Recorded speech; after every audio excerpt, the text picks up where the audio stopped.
You were in the Marines. Yes, You became a general. No, colonel. Oh, really? Colonel, just a colonel. That's as good as a general. All right. You must be very proud of that. Thank you.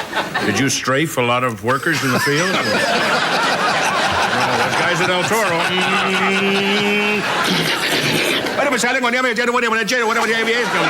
Nothing was more comically dangerous than Jonathan Winters walking on stage loaded with jokes. The essays were the worst. The blue book of the essays. I never. Oh, well, now you're talking about college with the blue book. I was in college just about an hour. This is Jonathan Winters breaking Johnny Carson nonstop. Jonathan's wife didn't think he'd win an Emmy. I really didn't think that I was going to win, and otherwise I would have been there. And I turned to my wife of many years, and I said, "What do you think, sweetheart?" And she said, "You don't stand a chance." And so... It's that kind of support that's kept you together, hasn't it? That makes one want to return to, the shaving lotion.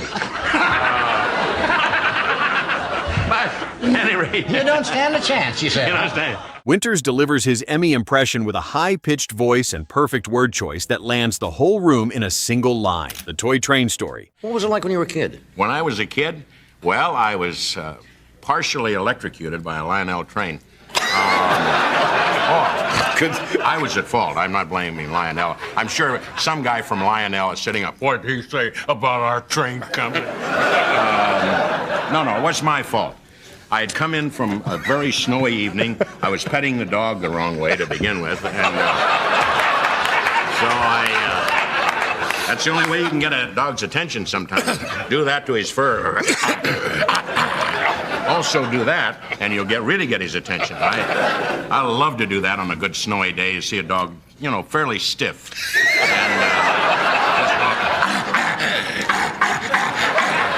The reason this is one of Winters' most popular moments is because it was so random. Carson couldn't help but just sit there and cry laughing. The prank call story. Well, I still call guys up, and I still answer the phone as different people. I love to do that.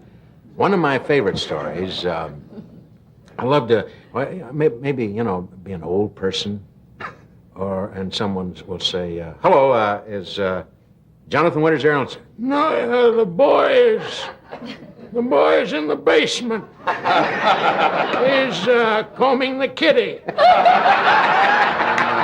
Carson asks what kind of shenanigans Winters got into, and seconds later is cracking up as the story arrives faster than any follow-up question could have managed. Winters explains why he went to war. War had nothing to do with it. I was not getting along with Dad, and I was failing geometry, so I had to go. I felt the country was, I thought someplace along the line, I could stack overcoats or something like that, or maybe by luck, go through old films. They asked me to be in I understood them say special services, for special forces, and we left in the middle of the night. I said, "Where are we going, Lieutenant?" I was always asking a lieutenant that, first lieutenant, especially because it was silver, it showed up at night. And I'd say, where are you going? And typical, "None of your business. You don't know anything." And of course, it was the beginning of a gigantic inferiority complex.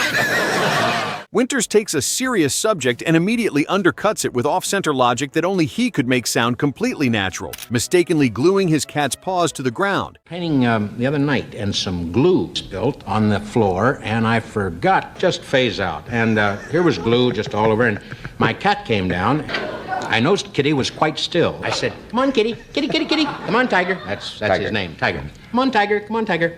And Tiger's just like this, And I looked down at his little paws, and he was in quite hard in the glue. And, well, it's tough, I'm strong. I can get out of it. I said, "You just make up your mind you're going to get out of that glue." But I had to give him some help. Yeah, that's too bad. So, left his paws, but...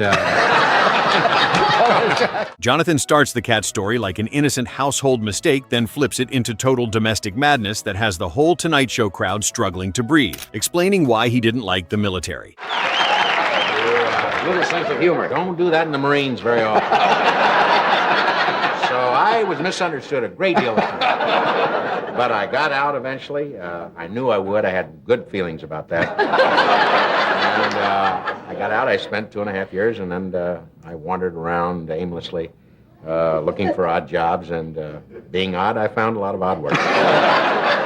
We were talking about the first thing people ever remember. Judy remembers at 2 years old or 3 and 4. Do you remember back that early when you were a kid? To 3 and 4 years? Back to 1. To 1? I remember the beads on the ankle. Oh, remember the blue beads and the nurse putting them on it? That's Winters makes military discipline collide with his strange private logic, as he remembers being told to assume the angle, then turns the command into a confused geometry problem that opens the whole routine, telling old drinking stories with Johnny and Ed. Your name came up the other night. We were with some people, and who were admirers of yours, and I was telling them about the days, 15, 20 years ago, when we would do strange things together. Oh, yeah, hide in the bushes and... Remember some of those? Sure.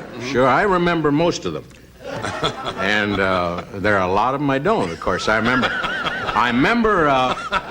one time, some highway, a major highway. Had concrete on it and everything. Had concrete and everything. And I was sitting like this in the snow. And State Highway Patrolman came up and he said, can I help you? And I said, yes, you can. I've been meditating over whether this vodka's gone or... Old Drinking Memories turns into a loose little confession that feels dangerous from the first line, as he talks like a man calmly opening a drawer full of trouble. The World War II homecoming story. I said, Mother, it's great to be home, number one. And I said, where are my toys? There's long pause. She said, you're 20 years old, dummy. Very sensitive at that time, too. I mean, if you said that had been said to me in the service, and of course, grenade. So I didn't have any grenades or she'd have been history. So I said, Carol, say about your mom. We're a tough family. You gotta call it as you see it. You got it. Because she'd survive, I know her. Yeah. Blow her into a tree, come right out with some squirrel, So she said, you're 20 years old. What are we talking about the toys for? And she said, I gave them away to the mission. I said, that's all right. That's okay, the poor kids. But you should have written me, those last hours in Philadelphia where I discharged. And I said, please. Winters twists a military homecoming story into something much stranger than the audience expects, starting with a sentimental start, then draining the heroics out of it with odd details and a hilariously dry impression of his mom. Winters tells Johnny where his father went. I wasn't. Now, most people would think you're crazy. I know that. Well, they do today. Yes. But years ago, I was a very normal child. Too normal, probably. I wasn't making any money. No, my parents were divorced. I won't go into a long thing in deference to they're gone anyway. But sorry to hear. The thing was that Dad was off, somewhere in an open field or, settling insurance policies near a creek bank. And so I just didn't know about him where he was. And it was always explained he's away. Everybody in our family was away a lot. Where's Uncle, Aunt Emma? She's away, dear. Out of nowhere, Winters makes Carson bust up after dropping rapid one-liners about his dad being anywhere but home. The San Diego Zoo bit. Oh, God, did you kill it in Africa? And I said, no reason to go to Africa. No, a companion to myself. Got in a, used Chevy, a little pickup, and threw in a heavy duty, one of those Clint Eastwood numbers. And slipped out under the seat and went on down to San Diego. And went in the zoo around 2 o'clock in the morning. A couple of six-packs for the guys, Hey, cerveza, and the other guy, give it to me. So laid a fast 50 on him, went in. He gave one look at us, the zebra, And it annoys him, and his tail automatically fell off. The San Diego Zoo story lets Jonathan take a completely normal public place and make it sound like the edge of civilization as he describes the scene with the seriousness of a man reporting something genuinely important, then slips in details that make Johnny start to crack. Jonathan tells Carson about his art studio. I'll be happy. You do all this at home? You have a studio? Yes, I have a fantastic studio, Johnny, in the basement. I thought you're supposed to have north light or something like that? You're supposed to have a lot of things. But I'm about 6 feet from the furnace. And I have two Mexican chair that I sit in.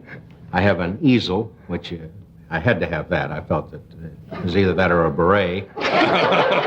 And so I chose the easel. Do you have any light coming in? Oh, yeah, right. There's a little light, little window, about like this.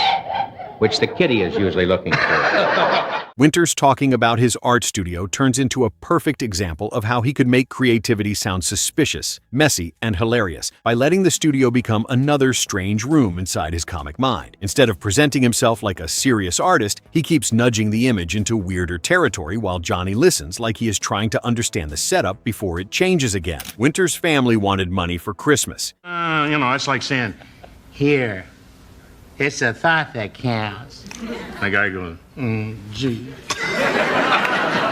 People today in my family want money. Oh, I see. Used to be, a couple of bucks and a nice sweater, a pair of skates or something.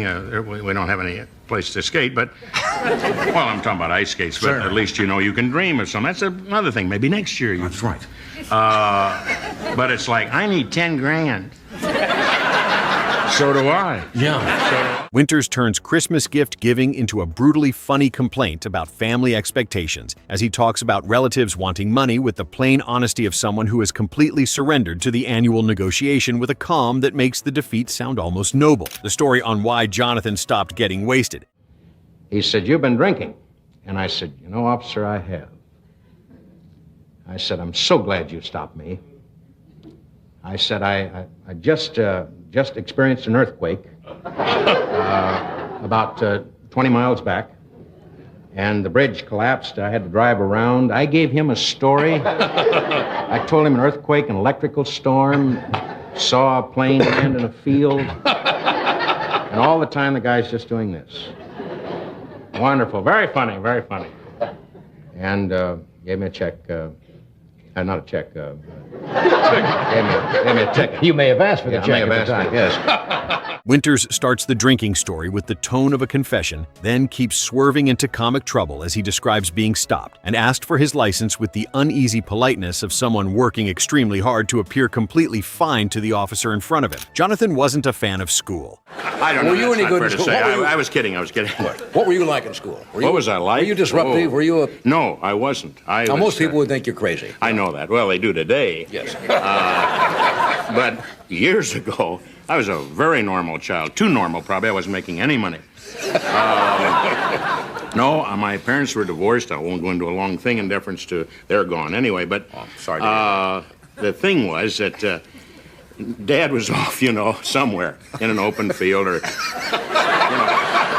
Winters' school story works through the specific image of a kid whose mind was far too strange and far too fast for any classroom built to contain it, as he makes school sound less like a place of learning and more like a place where determined adults kept trying to fit him into a shape he simply was not designed to inhabit, regardless of how long the effort continued. Johnny enjoys the way Winters describes academic failure without sounding even slightly defeated or embarrassed by the memory of it. The humor comes from the idea that the institution was completely unequipped for a child who thought in characters' voices and odd images that had no natural place in a standard curriculum designed for minds that worked in straight, recognizable lines. Winters gives the memory a harmless shrug, as if confusion was simply his daily schedule, and he never lost any sleep about failing to perform the kind of thinking that schools actually wanted from their students. Robin Williams can't stop laughing with Winters. The Indians were sober.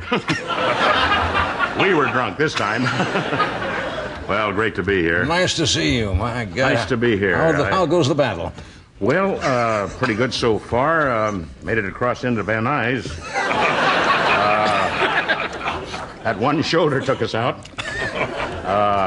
Gosh, I was so taken with this guy. I was when I first met him, and on Mork and Mindy, we had a marvelous time. Those were good days. You had access to more medication in those days. Yeah, some of the shows were real quick.